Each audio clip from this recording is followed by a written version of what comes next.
Hi, I'm Mayor Matt Larson, and thanks for taking the time to watch the video about some growth issues in Snoqualmie. This particular video is focused on some of the rumors and word that's been going around about a developer proposing a development with up to 1,200 homes or 800 homes of active senior living. So I want to give you a little more background on that, or more information on that proposal.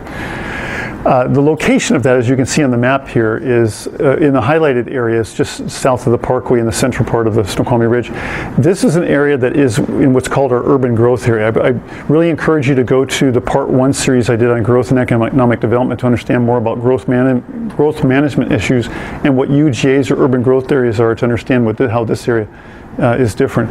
It's outside of our city limits currently, but it is in our urban growth area, which means it does have a right to eventually be annexed into the city and be developed at an urban density.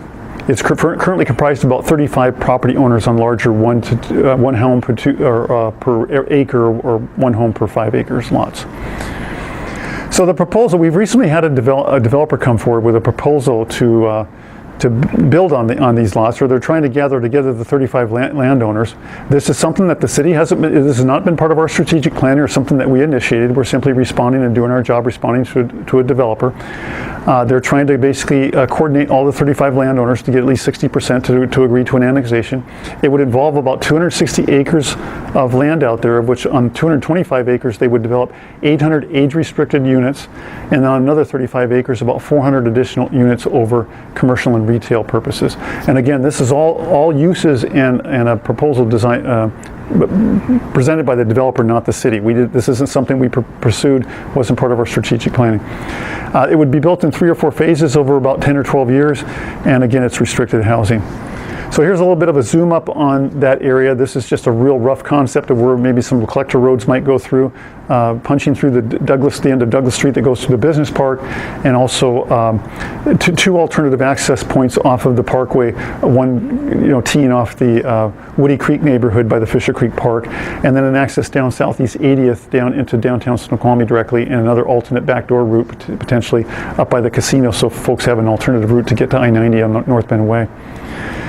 So the timeline on this proposal, and again, this is the developer's proposal, is that they want to, within the next 2 or 3 months, to come before the council and do what's called a pre-annexation or a petition for annexation. Basically, it's saying to the council, would you even entertain the possibility of an annexation? And the council could at that point say no, and the whole issue would be over with, at least for the time being. At some point, because this is urban growth area, it is going to come into the city, whether it's now or 10 years from now. If the council says yes, we're open to entertaining and hearing the merits and the pros and cons of what this would involve, then they would spend the next year doing due diligence to try and flesh out, to coordinate more of the homeowners up there and hear some issues going on and try and tie this thing together.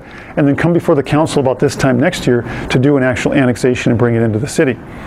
Then they would spend at least 2 years with the city, 2 or 3 years, hashing out what's called a mixed-use final plan, similar to what we did on Snoqualmie Ridge, addressing all of the impacts and issues to schools and traffic and parks and stormwater and utilities and so forth, and all of our infrastructure, to make sure that everything was properly mitigated for, and it was extremely well designed and complied with all the design standards that I talked about again in Part 1 in order to come into the community.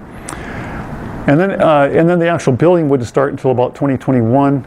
And it would go through that then the subsequent decade as the different phases came in and built that out. And again, this is their proposal, not the city's. Is important. I know one of the biggest concerns that people have in reaction to this is why in the world would the city even entertain such a project, given the congestion and the failures at the I-90 SR18 interchange. And if you haven't, I encourage you to please go watch my video on that, because we have very good news of late, where designs are going to start this year, construction in 2019 and completion in 2022 on that interchange, and there's more details on that video. What these developers wanted to emphasize was that even if everything went along a fast track, the earliest that a home would be built would synchronize essentially with the completion of the improvements at the interchange in the year 2022. So just to summarize, I want to throw out a few pros and cons as I see them right now with this project. Some of the pros that they're pitching is the fact that it's age-restricted housing means there's there's very few children, so it brings in a lot of property taxes from the homeowners without impacts on schools and parks, and by virtue of the fact it's about 65% of the impact compared to a typical neighborhood on roads, because not as many of these people are working full-time as semi-retired folks, so it's a lesser impact on roads and so forth.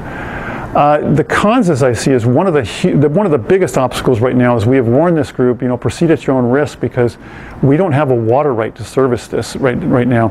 And water right is a very complicated thing in the state of Washington, but it's a certain amount of water that the state of Washington allows us to use every year in terms of development and growth. And if we exceed that, we have to stop development, similar to the moratorium that happened in North Bend years ago. And so right now, without a clear water right, that alone could just stop this project in its tracks. The other aspect of it is, if you watched my part 1 on new urbanism or smart growth, this is a little out of sync with the philosophy that we've adopted in trying to create a very authentic and organic feeling community that's very diverse. This is a little more artificial, and that is particularly for the scale of 800 homes that we're plopping down a single homogeneous demographic of 55 plus on the community, and can really change sort of the demographic of the community. I think there's a lot, and really it changed the identity and the values of the community. Right now, I think there's a great deal of community pride that we're very family-centric in Snoqualmie. In fact, we're one of, if not the youngest community in the state of Washington, in that 35% of our population is 18 years old or younger. And so with this population, it would change that. And I'm concerned about things like votes on school bonds and future community centers and so forth. Would this demographic change the support for things that a family-centric community currently supports and feels passionate about? And lastly, because of these sort of changes and shifts, I personally, as your mayor, feel that it's not really my choice to say that. I'm proud that with the other strategic things I talked about in part 1 and part 2, that we're getting to a place of fiscal sustainability, as I stated in those videos, that we're in control of our destiny. And this is one of those developments that we can say yes or no to. Again, it might be a good thing, since something's going to come along, whether it's now or 10 or 15 years from now, given that it's in a UGA, urban growth area. But we have the benefit of looking at this carefully. And I frankly think it would be fair to put what I call an advisory vote out to the citizens and ask the citizens to have a community debate and discussion about this and determine if this is something that they want to change the nature of the community and bring this into the community. So again, I hope that clarifies any concerns and questions or rumors you've heard about this project and proposal. It's in very preliminary stages. They haven't even formally come to the council for a request yet, but please stay tuned in the year to come. Thank you.